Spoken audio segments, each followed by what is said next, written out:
Bien, hoy continuaremos explicando cómo va el debate sobre la inteligencia artificial. Quiero empezar todo el comentario explicando un impacto que recibí muy fuerte de un físico cuántico español que admiro mucho. En un momento dado, en una de sus conferencias, estaba respondiendo a la pregunta por el futuro de la inteligencia artificial y el futuro en general del avance científico. Y en un momento expresó este concepto. El ser humano es simplemente un eslabón en el desarrollo general de la inteligencia, queriendo decir que el ser humano no iba a perdurar frente a lo que sería el desarrollo tan intenso de la inteligencia artificial, tan definitivo. Me impactó porque es una persona a la que admiro, me parece muy estudiosa, supremamente bien fundamentadas sus conclusiones y sus presentaciones. Y de todas maneras era como poner al hombre absolutamente por debajo de una inteligencia posible en el universo, pero salida de lo mecánico, emergida de lo mecánico. Estuve mirando muchos aportes de mucha gente distinta, muchos enfoques, pero entre ellos también encontré un científico alemán, Jordan Schmidt-Huber. Se considera que es como el iniciador, el padre de la inteligencia artificial.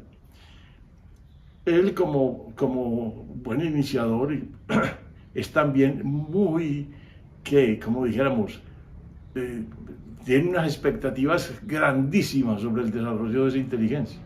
Tan grandes como que considera que sí, que vamos a crear una nueva especie de máquina que se programa a sí misma, que aprende, que cada vez se supera a sí misma cada vez más y que puede conquistar el universo conocido, pasando pues miles de milenios hacia adelante. Pero esa es su perspectiva. Entonces, en el fondo yo dije, hombre, es dramático. O sea, porque me puse a mirar los adelantes y realmente son muy importantes. El mismo alemán menciona que él hace 20 años estuvo en China y le tuvo que mostrar al chofer del taxi que lo llevaba para el hotel la imagen del hotel para que supiera dónde era, porque no podía comunicarse. Y eso comparado con lo que hoy hay, que un traductor, por ejemplo, que le queda tan fácil de él hablando en inglés o en alemán a un traductor, y el traductor inmediatamente traduciendo al mandarín la dirección y la conversación y recibiendo del otro la respuesta y al mismo tiempo traduciéndosela al alemán o al inglés. Entonces, evidentemente que es un paso gigantesco, es un recurso absoluto.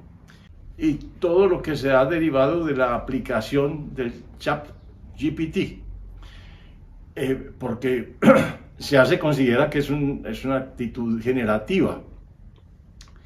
Pero el alemán, el padre de este movimiento, dice con toda tranquilidad que es que ya las máquinas a cierto nivel ya son conscientes, ya, no que vayan a llegar a un nivel de conciencia, sino que ya lo son. Y da algunas de las argumentaciones y explicaciones para explicar que recibe información y la traduce en un montón de acciones dirigidas y que se propone pues sus propios objetivos y en fin. Pero el asunto real es que esto es absolutamente alarmante. Y frente a eso, de todas maneras, hay unas opiniones muy distintas, sobre todo desde el ámbito académico de los estudiosos del desarrollo de la inteligencia artificial. y encontré unas afirmaciones absolutamente opuestas, en el sentido de que jamás se ha encontrado que haya una máquina que sea capaz de razonar, incluyendo las máquinas que juegan ajedrez y le ganan prácticamente a cualquier humano. Pero el asunto es que siempre están cumpliendo una programación previa hecha por humanos y que, por supuesto, si está basada en sus jugadas sobre la base de calcular posibilidades y probabilidades, la velocidad con que lo puede hacer es, por supuesto, 1000 veces superior a la de un ser humano. En eso sí no tenemos dudas. Pero el asunto es que hay una diferencia muy grande entre un instrumento y un nuevo ser que se autogobierne y se autoconozca. Entonces, me pareció importante recoger estas dos como versiones de dónde van y de cuáles son las posibilidades, porque en un video anterior yo había mencionado la posición de Federico Fagin, en el sentido de que Fagin dice, hombre, no hay ni ha existido hasta el momento en la ciencia ni siquiera una mínima aproximación a explicar cómo se convierte un impulso eléctrico en un dato perceptivo, como decir una imagen, como decir la percepción de el olor de una rosa, el olor específico, la forma específica de una rosa, en fin. Y no solamente la parte visual, sino también la parte acústica y todo lo relativo a los sentidos. Entonces, para mí esa explicación de Fagin fue absolutamente contundente. Yo dije, a partir de ahí estoy absolutamente en la certeza de que no es posible llegar a un ser, a una máquina consciente, que reflexione, razone y se autogobierne y tenga, digámoslo así, libertad y volición propia. Entonces, el asunto es que fue para mí complicado, digámoslo, comparar todo el avance tan grande que realmente tiene, comparar todas las, digámoslo, premoniciones y anticipaciones que la gente que está trabajando en el área dice que va a tener, porque también hay unos investigadores y unos trabajadores en el área de la inteligencia artificial que dicen, por ejemplo, que 2 décadas es demasiado tiempo para pensar en los nuevos desarrollos que pueden transformar totalmente la economía mundial, que son mucho tiempo, 20 años, que más o menos en 5 años es suficiente para producir la revolución que altere total y esencialmente la economía del mundo. Porque todos, por un lado, una gran cantidad de empleos van a ser sustituidos. Me llamó la atención que el padre del movimiento, o sea, el alemán de que me estoy hablando, dijera en su momento dado que cuando muchas de las fábricas de ensamble de carros empezaron a utilizar robots que sustituían personas que estaban haciendo una operación muy simple, pero mecánica y repetitiva,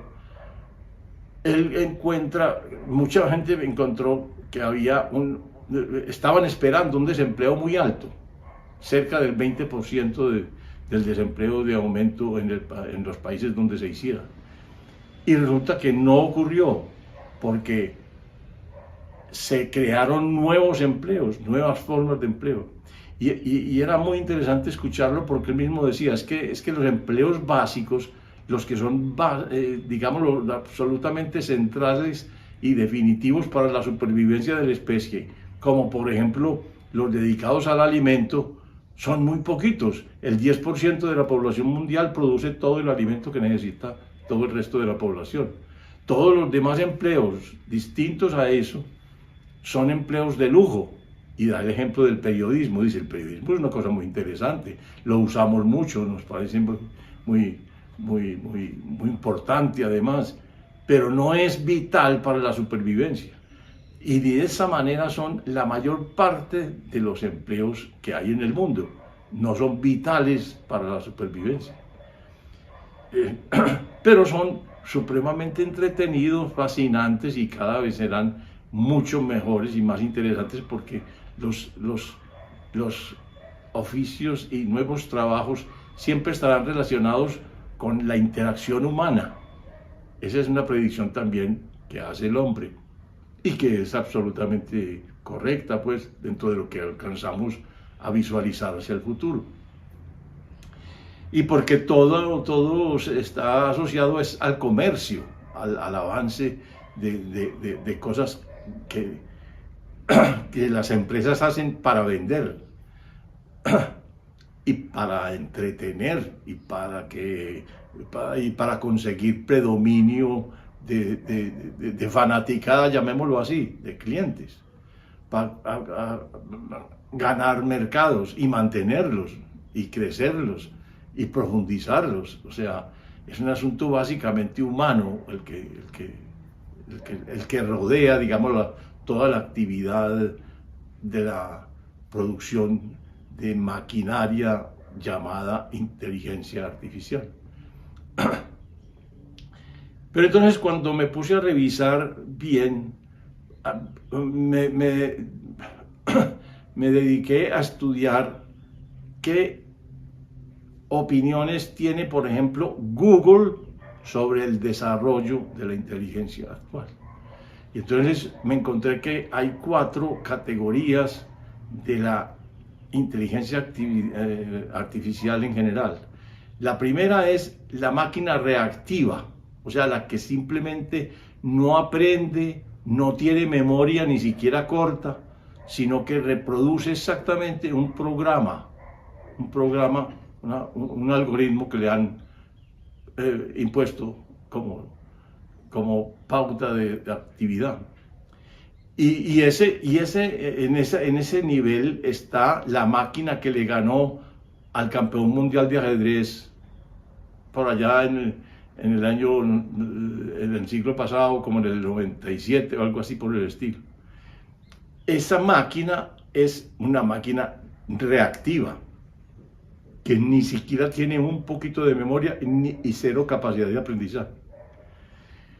El segundo nivel es la máquina con memoria corta, que se llama inteligencia estrecha, así lo llama Google. Y en esa máquina y en ese nivel están prácticamente todas las otras máquinas, incluyendo el traductor y el procesamiento verbal, todos los procesamientos verbales, incluyendo la generación de textos que hablábamos ahora. Entonces,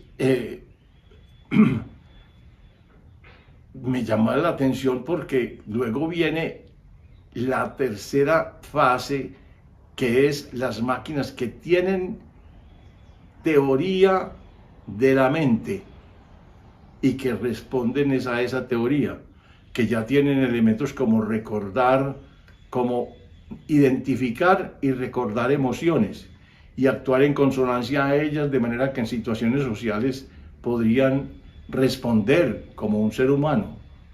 Pero dice claramente Google, en este nivel no hay todavía ninguna máquina. Y luego viene el cuarto nivel, que es el autoconocimiento, o sea, la conciencia. Y también dice Google con absoluta claridad, eso sería un nivel de una máquina mítica. O sea, es un mito, no es algo que se visualice o que se avisore con nitidez hacia el futuro.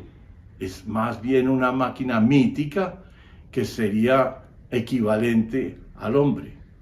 Pero hay digamos, una afirmación que me pareció todavía mucho más fundamental, y es que dice Google, todas las aplicaciones de Google actuales de la inteligencia artificial corresponden a la inteligencia estrecha, es decir, al segundo nivel, todas, incluyendo los asistentes, todas las formas de cálculo estadístico, todo lo de Google. Y dice, y ninguna de ellas es ajena o distinta de lo que la programación le ha dado. No puede dar ningún resultado distinto a lo que ha sido programado. Y ni siquiera pueden abarcar dos campos distintos. Y da el ejemplo, dice, por ejemplo, si hay una máquina dedicada a identificar imágenes y objetos, esa no puede procesar verbalmente como si puede procesar la que se dedica a la traducción o la que se dedica a generar textos. Son absolutamente específicas. Y si él mismo, que es el que vende y que es su negocio, vender inteligencia artificial, dice que esos niveles 3 y 4 no existen, y pone el nivel de conciencia, de autoconocimiento, como perteneciente a una máquina mítica, yo creo que vale la pena uno mantener la vigilancia sobre el desarrollo, consultando un medio como ese, o un medio inclusive como Microsoft, un medio como IBM, o los medios que estén trabajando en el desarrollo más alto de la inteligencia artificial y de la computación cuántica. Pero es importante hacerlo, porque si no, uno puede ser objeto de mucha vaguedad y de falsedades. Incluso es importante mencionar que el chip último que dice Microsoft que supera o superaría la actividad del Google, del Willow, es posiblemente un fraude. Hay gente que dice, eso todavía no está probado. Y ya hay historia previa de que Microsoft ha hecho declaraciones falsas sobre los avances tecnológicos que ha logrado. Entonces hay que estar muy vigilantes y atentos. Tenemos que tener claro que hay que estar cerquita para aprovechar la inteligencia artificial, porque es claro que el que la aproveche le va a ir mejor, va a triunfar más fácil. Con seguridad que habrá carreras y actividades que serán reemplazadas fácilmente. Con lo cual, volvemos a decir, no necesariamente habrá desempleo, no. Habrá otras formas con seguridad muy entretenidas y demasiado importantes desde el punto de vista de la contribución social, que pueden ser inclusive mejor remuneradas que las que sustituyan. Pero sí hay claras sustituciones. Por ejemplo, para mí es evidente que aprender geografía en este momento es absolutamente inútil. ¿Por qué? Porque si uno está frente a un río, uno no tiene por qué recordar qué tipo de río será este dentro del conjunto de ríos de Colombia, por decir alguna cosa. ¿Por qué? Pues porque si uno averigua con Google, en un minuto sabe exactamente cuál es el río que tiene al frente, cuáles son todas su historia, cuál es su cauce, cuáles todas las características del río. O sea, es bobada casi que aprender toda esa geografía, porque eso está a la mano. Entonces todo lo que sea formación de pura memoria, de datos, es casi que inútil. Y por eso los cargos que muy claramente que se van a sustituir son los cargos que manejan datos. Por ejemplo, un call center.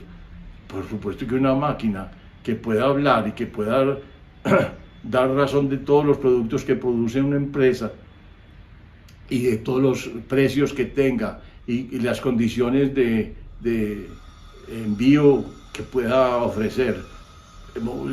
Una máquina las da con una facilidad, sin ninguna falla humana, sin ninguna falta de atención, con toda precisión. Claro que ese tipo de actividad va a ser sustituida y asimismo puede ser sustituida en muchas otras. Pero por ejemplo, la actividad, se dice que está trabajando en este momento muchos médicos con ayuda de inteligencia artificial, pero no es posible suponer que más adelante van a ser sustituidos los médicos. Esa ayuda, o sea, el trabajo de un médico con herramientas que le permitan mejorar su diagnóstico y que le permita y que le sugiera investigaciones y exámenes nuevos para determinar mejor el estado de su paciente, pues perfecto, porque lo está utilizando la inteligencia artificial como una herramienta. Mientras eso se cumpla, mientras el nivel de la máquina no pase de ser una herramienta, no hay por qué preocuparse. Y si hay alguna vigilancia que valga la pena hacer, ya la mencioné, es estar atentos a los niveles que vayan adquiriendo las máquinas, por más que realmente produzcan una modificación bastante seria de lo que es la actividad económica mundial. Eso es todo por hoy. Con todo mi corazón los espero en el próximo.